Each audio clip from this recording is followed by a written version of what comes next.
Since 2005, Cincinnati's American Sign Museum has offered a permanent home to hundreds of signs that may have otherwise been lost forever. One of our taglines for the museum is this is a walk down memory lane. When people come here, they go, oh, I remember, and then fill in the blank. And the positive thing about that is it always conjures up good memories. We're really the only public sign museum in the country that covers the full range of American signage. We get a lot of support from the sign industry, where a sign company will take down a local sign. They'll send me a quick email, and before they haul it off to the scrapyard, they say, you have any interest in this sign? Increasingly, and perhaps unfortunately, we've acquired signs from small businesses that are closing down.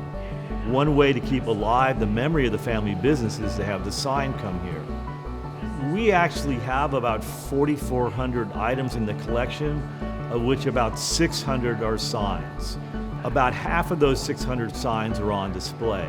We also have a photo archive of 1,200 images of signs, about 700 books and catalogs, artwork, blueprints, sign sketches. We have tools and equipment, so it runs the whole gamut of any type of object related to sign making and design. Upon entry at the museum, we start with our letter walls to show how the materials and technologies used to make three-dimensional letters has changed through time. Laying over top of that is kind of a history of electric signs. We start about the late 1800s, I'd say 1880, 1890, up through about the late 1960s. You're gonna see hand-painted signs, gold leaf on glass, hand-lettered show cards, the whole gamut of American signage. You tour the beginning of the museum, you see the signs out of context. They're mounted to the floor, mounted to the wall, hanging from the ceiling. You don't have any context of scale or how they would have fit on the building. So when you walk out on signs on Main Street, each storefront is actually designed around a sign we have.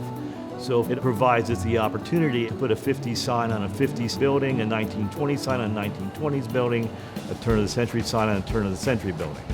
You can walk through the museum and take it from a standpoint of the history of technology, the advent of electricity and light bulbs, the advent of light bulb signs, the advent of plastic after the war, the advent of plastic signs. You can also walk through the museum as a history of design trends. I can cite various design trends in the US through signage. And then it's also the history of advertising. Signs are everywhere, but people don't really think about them in the context of somebody had to design that, somebody had to make that, take a picture in their head and make it real. I am a neon tube bender. That's what they call us in the trade. We bend glass for neon signs. We also process the neon tube to create a vacuum tube, and we have to put the filler gas in, which is either neon gas or argon gas. A neon tube is basically a hollow tube that has an electrode on each end. The fluorescent powder determines the color inside the tube. In conjunction with the filler gas, either the red neon gas or the blue argon gas. The filler gas inside acts like a wire in between these two electrodes, and so there's no little wire filament to burn out. That's one of the reasons they can last for decades, if it's well made. Our sign's been going since 1991, so that's pretty good for a light bulb. I have a blow hose. When I bend in the fire, it's going to have a tendency to get misshapen.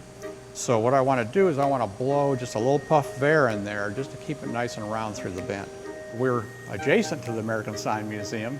We have this great bank of windows here where people can watch us bend glass. We've met people from all over the world, and everybody seems to be very excited about seeing neon made. It is becoming somewhat of a lost art.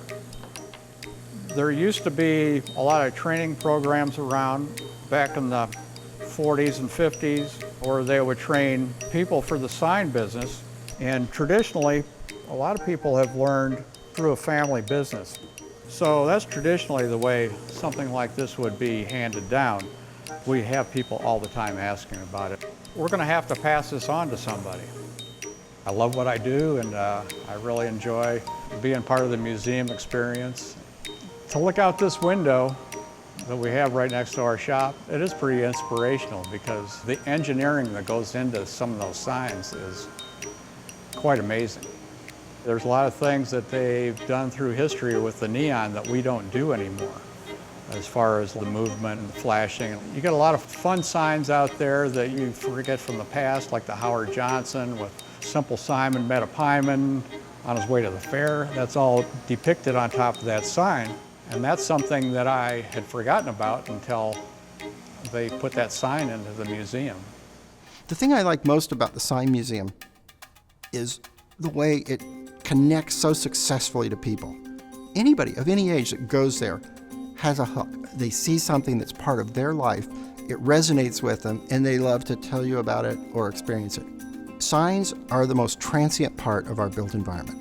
They change at a pace much faster than buildings, than streets, than landscapes, because when a building goes, the sign that advertised that building might be not only irrelevant, but confusing. So they go away.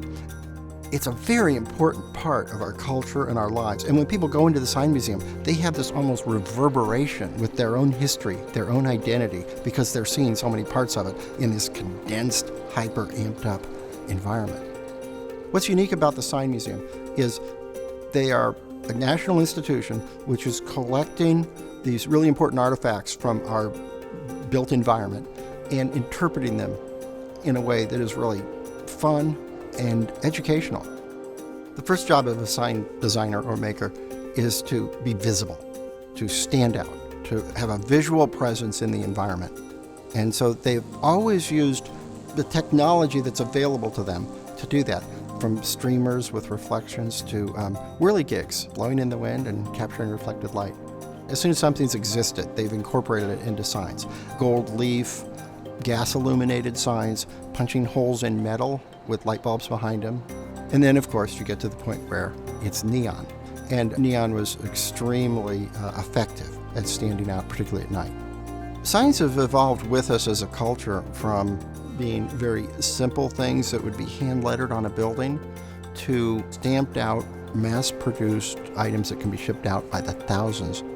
We're losing a lot of individual character and a lot of spontaneity in our visual environment.